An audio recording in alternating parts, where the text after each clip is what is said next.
Goku and Lean. Hey, how you guys doing? This is Isaac, the same pattern as my grandmother's chair, Anderson. I am Tyler, Big Bang Cinema Radio Keen. It's Big Bang Radio, but it's close enough. And guys, this is a movie show where we talk about movie news. Movie reviews. And every single thing in between. Guys, welcome back. Tyler went on a business trip last week, so we didn't have an episode. By the way, how was that? Boring. Boring? Wow. Well, now we can make up for the boringness with some interesting news this week, at least. But we're back now. We got a good old show for you today. Hope everybody enjoys. Let's talk about some movie news, all right? All right. This is not movie news. This is the thing. Why don't we pop up that little collage of photos right there? Okay. This is movie disasters. Well, speaking about disaster, The Matrix is getting a sequel / reboot / remake. And get this, one of the Wachowski siblings are not going to be a part of it. And I think it's one of them, or that one of them is better than the other. I think maybe the guy or the girl, or the girl the guy, or the guy that used to be. Well, they're both women now. So that's beyond the point. Yeah, this is Lana and Lily Wachowski. I think as what they're going by now. They were the Wachowski brothers, obviously, when they were did the original movie. Yeah, this is a photo of them. So they made The Matrix, and then they made nothing else good. So. Well, oh my gosh, yeah, you just pretty much summed up their entire career. I like parts of Speed Racer, but yeah. Anyway, it's been confirmed that that only Lana will be coming back to direct this or write this possibly, and they're going to have some different things with it. It's supposed to be a sequel. In the future, there's been rumors that Michael B. Jordan's going to play an early Morpheus. I don't know if that's still going to happen. Do you think this will be caught up in development hell? And, like it never makes past pre-production. You know, we've talked about this before as far as the Matrix reboot and the Michael B. Jordan one specifically. First off, I think it's a terrible idea. I think it's an absolutely wretched idea, and you should not do it. But secondly, this one, I saw all over the news last night. I turned on the news last night. It's on the news. It's on like all the entertainment websites. They're talking about Jada Pinkett Smith coming back. Glad that she's getting work. Okay, what I was told is the studio said Wachowski's no more movies. That's what I heard. They cut them off. I don't know, man. Jupiter Ascending, like what a hit. Oh, it was because of that they lost so much money. Yeah. I wouldn't even call that a movie. That was basically The Matrix if it got some sort of disease. That was a career suicide note. Yeah, it essentially was. Yes. And you've never seen Jupiter Ascending. You're missing out. Oh. Eddie Redmayne's best performance. He won a Razzie for that. I don't know if you knew that. But the same year he won an Academy Award. Yeah, I know. It's not very often that happens. He should have been on stage to get an Academy Award. He gives a little speech, and they come out and take it back from him. Now I got to take it back for you for Jupiter Ascending. Yeah. Well, the point is the Wachowskis really haven't had anything very successful since the first Matrix movie. The second Matrix movie, maybe parts of it. The third one, no. And after that, I think they wrote V for Vendetta, which was like partly pretty good. You know, I enjoyed that movie for the most part. They had Speed Racer and they had Jupiter Ascending, and that's pretty much their whole career. Now that they're rebooting this movie, obviously, like the first Matrix movie is one of my personal favorite movies. I talk about it a lot in the show. My favorite moment of that is 45 minutes in, when Neo realizes, like, spoilers if you've never seen The Matrix. If you've never seen The Matrix, what are you doing? Like, you know, where he wakes up in the pods and he sees the rows and rows of people in the pods? That moment will never stop, like, affecting me. It always makes me, like, so scared and terrified just because it's so real. And, like, up to this point in the movie, you don't know that they're in a computer program. You're never going to be able to recreate that. I imagine, first off, what do you think they're going to do? Do you think they're just going to go strict sequel and they're going to have, like, you know, what Neo's doing now? I'm trying to think, what is the worst thing they could do, and that's what they're going to do. Most likely. I think, personally, it's going to be The Matrix is back up, and it's going to be like a soft reboot. It's going to be another The One, and Neo's going to be like the Morpheus leading on the new one. I feel like that's what they're going to go with. I mean, is Keanu Reeves going to be in for this, you think? Yeah, Keanu Reeves is confirmed for it. I mean, and Carrie-Anne Moss, too. So I don't know where they're going to go. Personally, I think that's where they're going to go. Well, they got nowhere to go but up. I don't know. Because you can't, because they're on rock bottom. You don't want to say that. You don't want to say that. Because it can get worse. Yeah. You don't know that, okay? So, any final thoughts on this before we go on? That's a fine example of a bad idea. This is a fine example of a terrible idea, yeah. And we'll see. Maybe it'll be cool. I love The Matrix, the first one at least, and hopefully they won't ruin that one too. But speaking about ruining things, Fox News is getting a movie. Actually, they got a movie, and it's called Bombshell. What production studio? Production studio, I'm not sure of, but there's a trailer for it. Is it Fox Studios? It's not Fox Studios. Is it Disney doing this? Definitely not. I don't know. I'll probably say in the trailer, Margot Robbie's in this, Nicole Kidman, and Charlize Theron, and it takes place about the Fox News people and like a scandal that was going on during that. And if you look, Megyn Kelly, that's supposed to be Megyn Kelly right there. That's really Charlize Theron, and it's pretty sick that how close that she looks to her. Margot Robbie's playing like a fictional character, and I forgot who Nicole Kidman's playing. But what I find really interesting about this, do you know who directed this movie? No. Okay, it took you a little. You look like your brain was about to explode when you said that. That's some gears rubbing in there. Your brain's probably going to explode when I tell you who directed this. Jay Roach. Jay Roach. Jay Roach. Okay. Jay Roach. So, and in case you don't know who Jay Roach is, Jay Roach was the director of the Austin Powers films, and he's done a few other comedies. And he married the girl with the crazy eyes from the Bengals. Yes, he did, didn't he? Oh my goodness, I forgot about that. And they split recently, I think. Like the Bengals or his wife? Both. So she's on the market again. Maybe so. I don't know. Don't say it like that. She's not a piece of meat. You No. psycho. She's shopping on the market now. Okay, they put her back on the shelf. No, she's shopping on the market now. Okay. I'll be on that shelf. Okay, that's not creepy at all. Yeah. But as far as Jay Roach goes, he also directed 2008 or 2009. He started doing a lot of political movies. He directed Recount, the HBO film about like the George Bush and Al Gore election. Yeah, look how closely those two look. Are you telling me Michael Moore doesn't direct every political movie? Yeah, I know, right? What? And he directed one about Sarah Palin that came out in 2012. And he's done a bunch of political things now, so he's very into the politics side of it. And with the movie about Fox News, I'm pretty sure that this movie is going to be nothing but the facts and just completely accurate. And just like there's going to be any fabrication, no bias whatsoever toward Fox News, and going to treat like that company with such respect and love. Don't you think so, Tyler? Absolutely. Absolutely. Sarcastically, I say. Absolutely sarcastically. I mean, who knows? I mean, but it is really interesting to see kind of this perspective, and I'm curious to see how exactly it's going to go out. Judging from, like, have you ever seen Recount? No, I don't watch political movies, but I have a theory about this. They're trying to smear Fox News. What? What? No Yes. way. Look, I don't know about you. Fox News is nothing but respected on the millennial generation. Could it be because Fox News is beating CNN for viewership? I don't know about all that. Are they trying to make a hit piece for the Fox? No, they couldn't be doing that. They're not that petty. Well, yeah. Nope. It's one thing that Hollywood loves. It's conservatives. So I was going to say underage girls, but well, that's allegedly, but totally true. Yeah. Well, except for Kevin Spacey, he likes other things. oh, he does do like a, okay, you Like got me on that like one. good films. Yeah. Yeah, Like he likes really good films, and like- boy, oh boy, and he loves. does he having- like those. Oh, he does. I also heard he's got Shane's in the basement.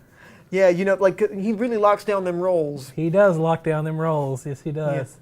I would say man, oh man, but I boy, bet oh say, boy, well- feels more appropriate. I bet say when you get him on the film, he locks himself in that contract, throws away the key. Oh man, we gotta stop talking about this before we get in trouble. Yeah, we get sued. Yeah. Anyway, speaking about talking about this, James Bond, 25, got a name, and it's this name, and it's all right. Did they already use that? I don't know. At this point, I really don't know. Like, No Time to Die for the franchise, I think they're wrong. But Die Another Day, Leave and Let Die, No Time to Die, Dead franchise. Tomorrow Never Dies. So yeah, I think they kind of used this before. yeah, well, I mean, Die is in all the titles and everything. So we've talked about this movie quite a lot in the show. For those that have been keeping up with the show, all 6 of you, you probably know all the production trouble that they've had, and some of the writing stuff. Phoebe Waller-Bridge wrote some feminist stuff in there that was supposed to have like female empowerment, and apparently now they're trying to pass the baton on to the new 007, Lashana Lynch, and that's a whole episode you can watch. But that wasn't really the issue to me. The problem was just like I didn't like Spectre very much. And Daniel Craig didn't sound. Yeah. You and 100 million other people out there. Yeah. Andrew Small, our executive producer, and I were talking about that earlier. Yeah. It hadn't grown on me, man. I still don't like that movie, and it's so many missed opportunities, man. But this one, they came out with a little trailer with the name and everything. I mean, the name's all right. I mean, but I don't know. What do you think about this movie as a whole? Are you excited for it, or Who's going to do the song for it? That's my biggest concern. I don't know. Who's gonna Walk the Moon is going to do it. There we go. Nobody's talked about Walk the Moon in like 7 years. and they're going to do it. I don't know. But, yeah, so I'm excited to see I like Daniel Craig. I think this is going to be the last time Daniel Craig is Bruno Mars. Bruno Mars is going to do it. But Bruno Mars isn't really hot right now. Who is the hottest actress? Billie Eilish. You know who Billie Eilish is? Yeah, but... You as a 65-year-old man, I understand if you're not down with the hip things.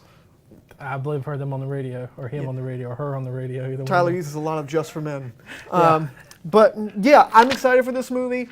I'm more apprehensive about it because I feel like they're gonna just try to make amends as far as there's no bad production things. There's no war in Bossing Say. But any final thoughts on this, buddy? Nothing happened in Tiananmen Square, sir. Yeah, nothing's happened on the set of Bond 25. Yeah. We're going great, and we're not pulling out all the stops to try to. I'm gonna go ahead and say it. It feels like every Chance studio I've seen right now, everybody's just making bad decisions, like shoot yourself in the foot, bad decisions. All right.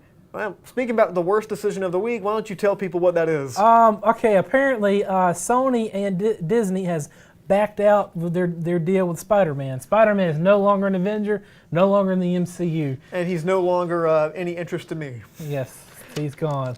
And so I think Sony's going to solo the next film, and we remember the last 3 Spider-Man films they did by themselves. They all turned out great. Yes, they did. Andrew Fantastic. Garfield, man. I mean, actually, he wasn't the problem with those films. I'm gonna tell you what franchise is the Sony films on I mean, like successful. I mean, Ghostbusters 2015, 2014. I mean, Men in Black, fantastic. Oh goodness. Men in Black, Men in Black International. and Spider-Man are the 3. Oh my god! Like that last Amazing Spider-Man just made me cry. Like it was just something about it. Like watching that film and seeing Paul Giamatti talk in the Russian accent, I'm like, this is what it feels like to have a father. That's acting right there. Yeah, I'm like, this is His something. acting was so good, it almost like it was bad.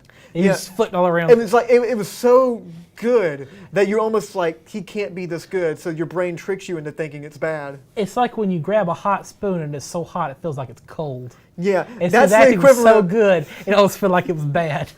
I don't know. Jamie Foxx as Electro. Let me tell you right Oh. now, I haven't seen performances like that since Schindler's List. Do you know that Jamie Foxx is Electro?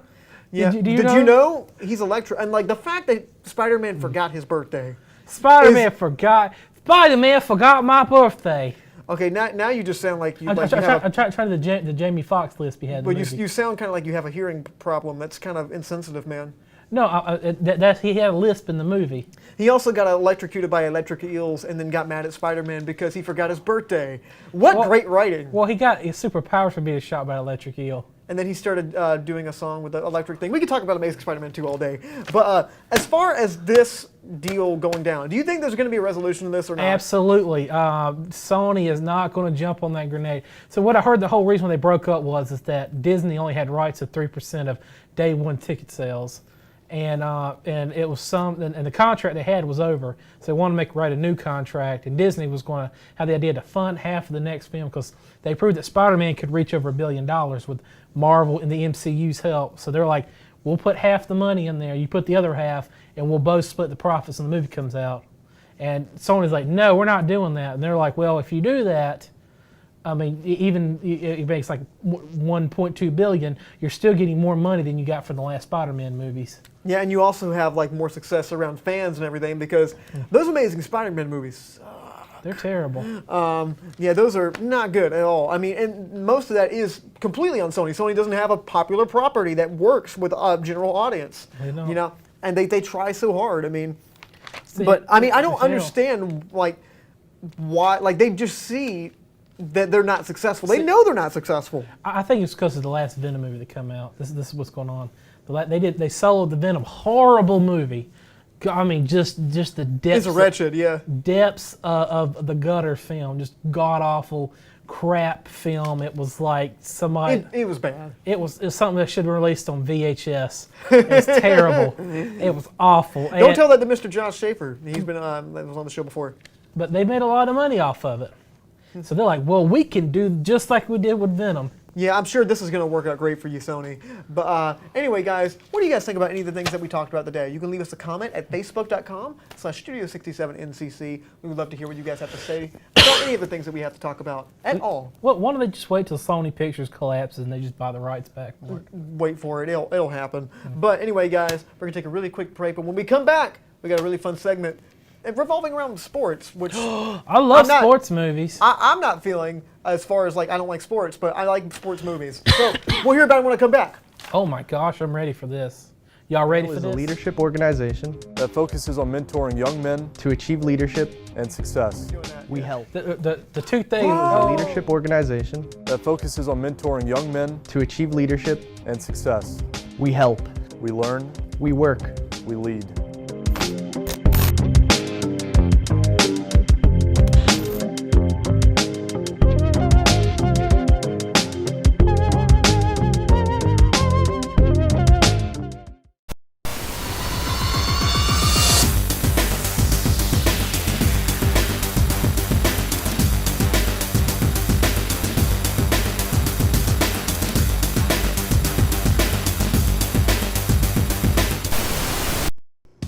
When it comes to culinary arts, Nash Community College is here to turn your burning passion for food into a career.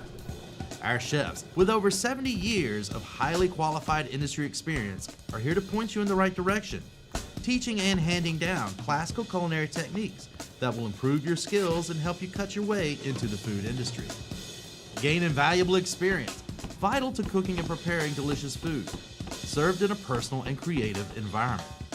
To learn more about the Culinary Arts program, visit nashcc.edu.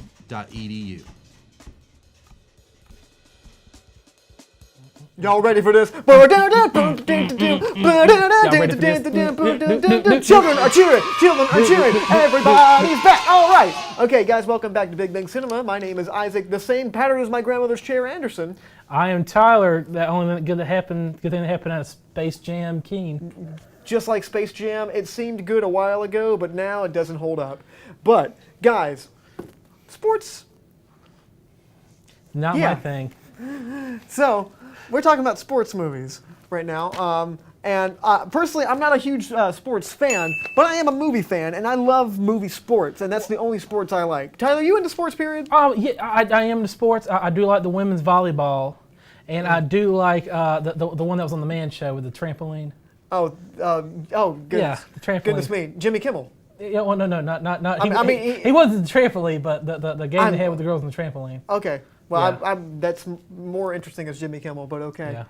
But, we compiled, each of us picked 2 movies that we really like of the sports genre, and I guess I'll go first. One of my favorite movies, just period, but like, as far as sports movies goes, is probably the first Rocky movie.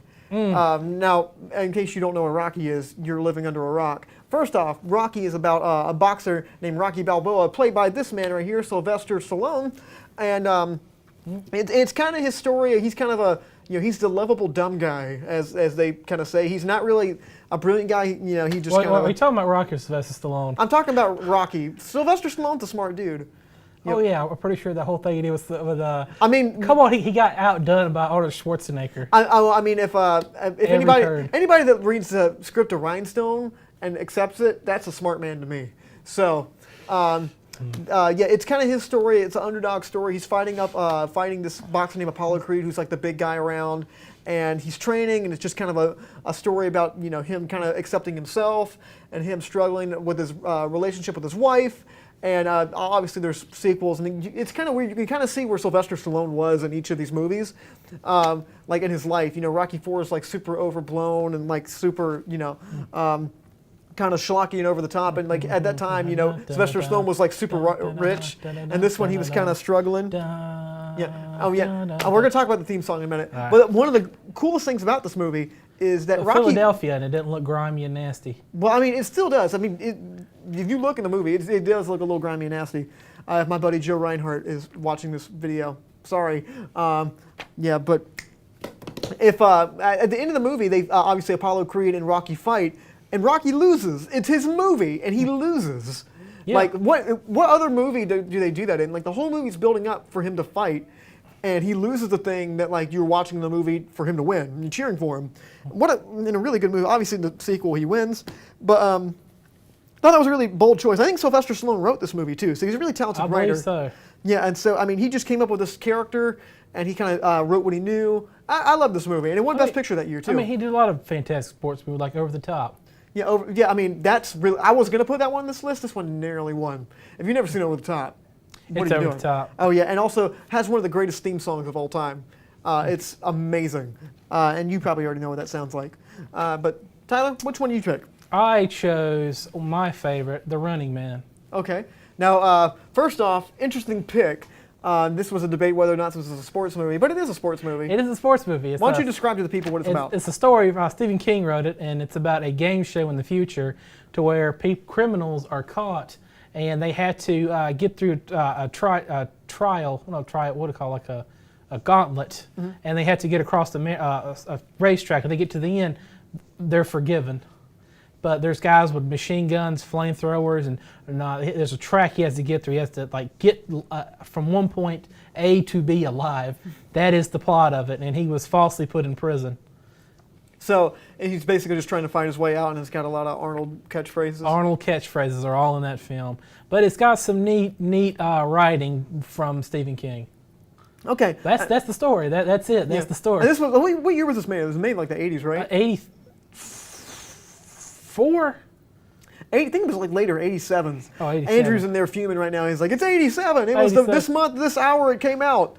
87. Yeah, I would say. I guess that's true. 87. I don't know. But like, I saw like enjoy pretty it. much all practical stuff, right? Yes, the whole thing was practical effects. There's a guy with a flamethrower in there, machine guns and Gatling. It's awesome. It's The just, heyday of Arnold, right? It is the heyday of Arnold. It's just one of those films you can watch it, and it's just Arnold smeared everywhere. It's just great. Like Well, you just Arnold like, smeared. That sounds gross. You might want to rephrase that. well, Arnold steroids. smeared everywhere. Okay, that makes Steroids. sense. Okay, but it's great. It was awesome. All right. Well, another one that I really like. This one is from your favorite director, Darren Aronofsky, of our favorite film Mother and Tyler's favorite film Requiem for a Dream. Yeah. This movie's called The Wrestler, and in case you've never seen The Wrestler, what are you doing?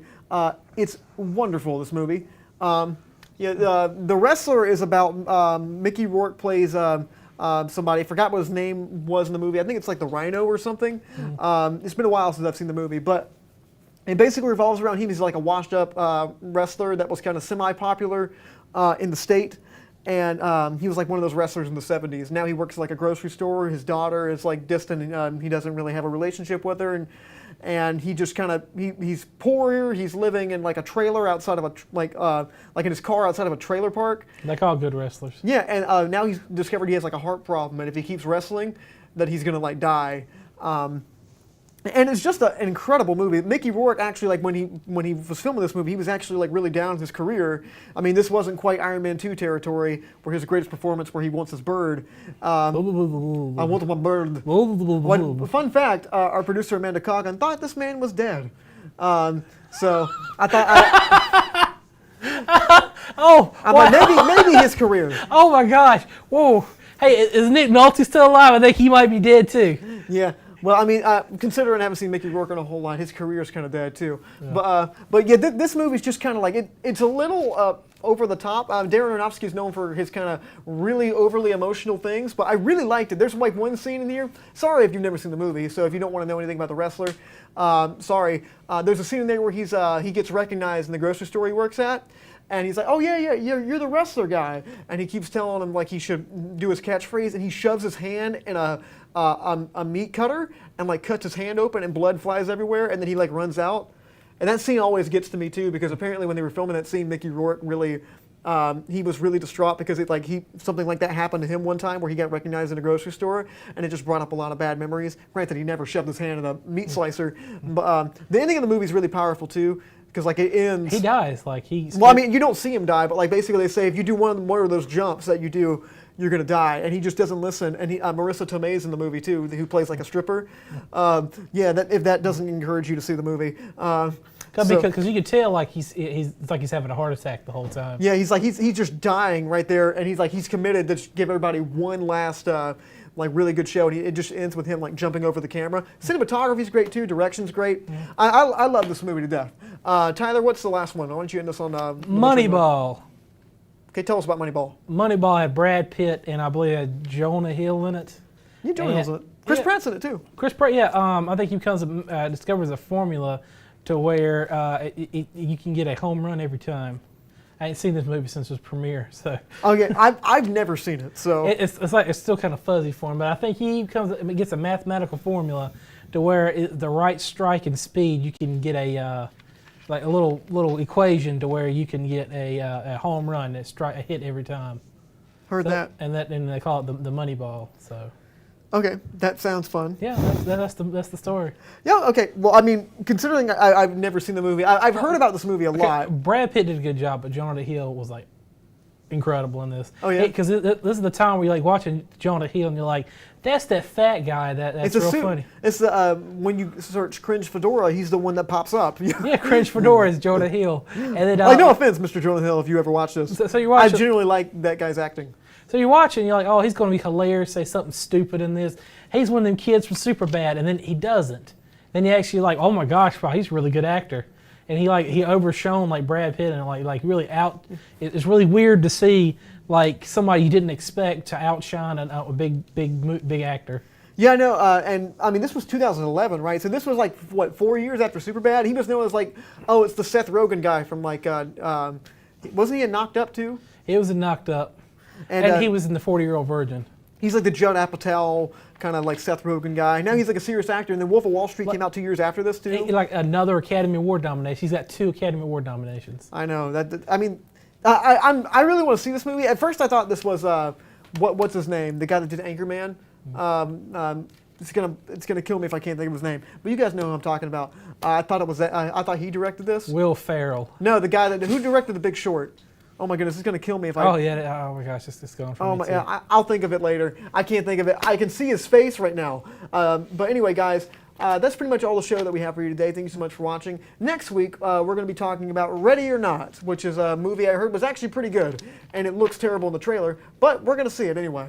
Because it's better than Angel Has Fallen, the sequel from the 2011 movie Olympus Has Fallen. I wait for the forces. Earth has fallen, and draw Buzz little spaceship like shooting aliens. Earth has fallen. He's like, I gotta save Morgan Freeman. The aliens have taken him. And he's just. And then you said the Milky Way has fallen too. Yeah, it's like the Milky Way has fallen. Like a portal rips open, and like the universe, and they starts filling up with like critters from another universe. And he's got to they're gonna rip off Pacific Rim. He's a giant mech suit just fighting the. And then it's.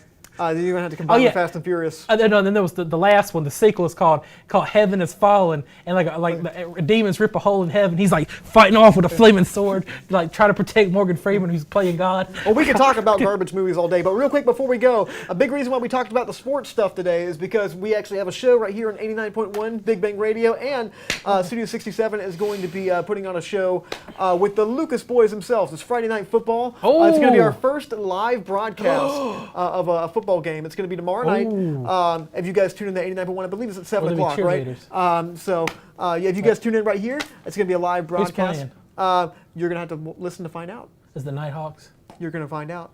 Nighthawks. You got to listen. You got to figure it out. But yeah, Mr. Sean, the Professor Lucas himself, is going to be on there. So make sure to check that out, guys. Anyway, my name is Isaac. Same power as my grandmother's Couch Anderson. I am Tyler. Honorable mention. Where's the joke? We got to find the joke. We got 10 seconds. The Mighty Ducks. All right, The Mighty Ducks. The Mighty Ducks. Yay. Keen. See you guys next week.